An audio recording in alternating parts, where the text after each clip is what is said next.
I don't think you should spend property. I think that this is a fundamental misconception people have. They keep thinking they have to spend it, or it has to have a use or utility for it to have value. The reason they think that is because they've never been rich. Like, I mean, it's really non-rich people that think that. For example, if my family had bought up 20 blocks of Manhattan 200 years ago, would I have to spend my real estate on coffee does Manhattan have to have value? Like, isn't it obvious that owning all of Manhattan and not giving away any of it for 200 years is probably a better investment, a better idea, right? It's property. Like, how about Robert Kraft? He owns, the New England Patriots. Does he spend 1% of the New England Patriots to buy coffee? Does he give it away every year so it'll have value?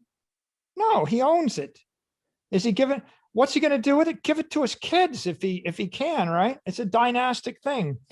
The United States doesn't give away its land to foreign countries to buy coffee, right?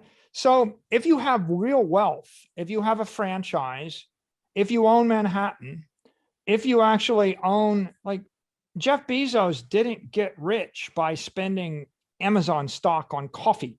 Jeff Bezos got rich by not spending Amazon stock.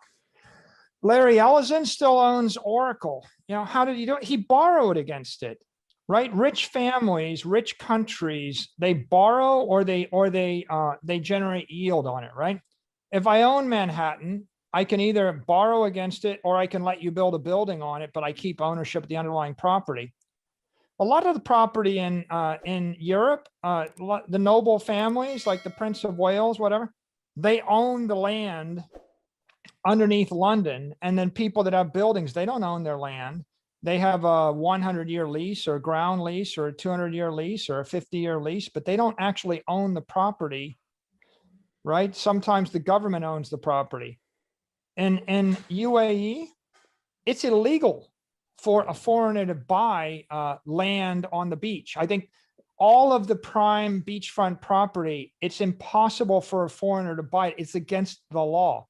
So if you think, once you understand property, you understand that if I gave you $1 billion of property, you could pretty much just stay rich forever and you don't have to spend the property. All you got to do, borrow money at 2% interest against the property, invest it in the S&P that yields 10%, scrape the 8% yield, never sell the stock, never sell the land. Just you're living off of rent or arbitrage off the energy.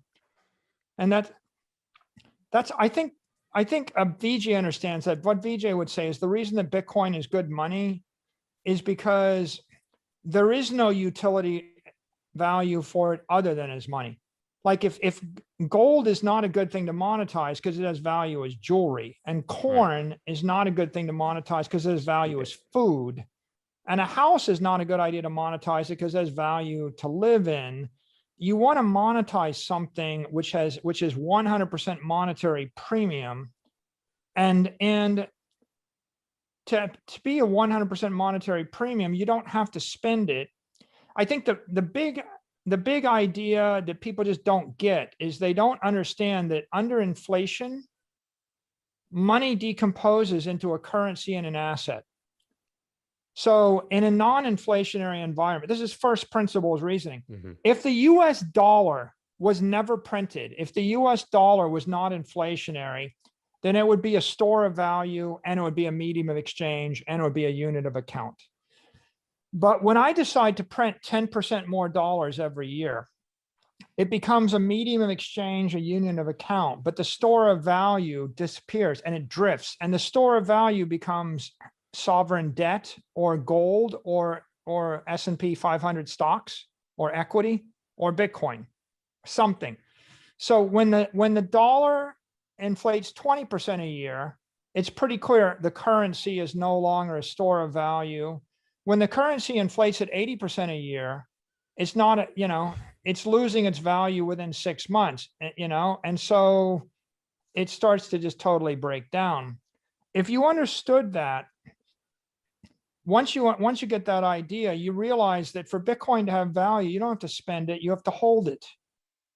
And the way that you execute your life is you fund your checking account, or you fund your working capital by borrowing or generating yield off of your asset.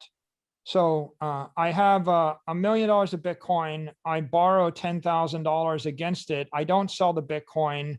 I pay 3% interest. Bitcoin goes up 10 or 20% a year. I keep funding a USD checking account against my BTC savings account. And then the asset will go up faster than my rate of expenditures. For that to work, all I need is a bank that will either generate yield for me or it will give me low interest loans. So you need Bitcoin Bank. Every rich person in the world, every wealthy person, they have billions of dollars or hundreds of millions of assets. They have banks, and the banks are going to give them financing at LIBOR plus 50 basis points against their equity portfolios, or LIBOR plus 200 basis points against their yacht, or LIBOR plus 100 basis points against this, or they're financing their business at the junk bond. Every business can borrow money at 4% interest in the junk bond market, right? And so, or they're going to banks, they're saying, I have $1 billion building, and they're refinancing it with a building construction loan at 3% or 4% interest. So they're all continually financing their assets with a mixture of debt instruments in order to avoid capital gains, in order to avoid income tax, and in order to avoid shrinking their asset portfolio. Because if I have $10 billion of real estate, and if you can predict that the Fed is going to print 7% more money a year, and if the real estate's in New York and it's scarce, can't you reasonably assume that the real estate's going to go up by 7% a year? Of course. And doesn't that mean that your $10 billion of real estate is going to be worth an extra $700 million next year? And doesn't that mean that you can refinance it and you can take $100 million a year out of that at 2% or 3 or 4% interest, tax-free forever?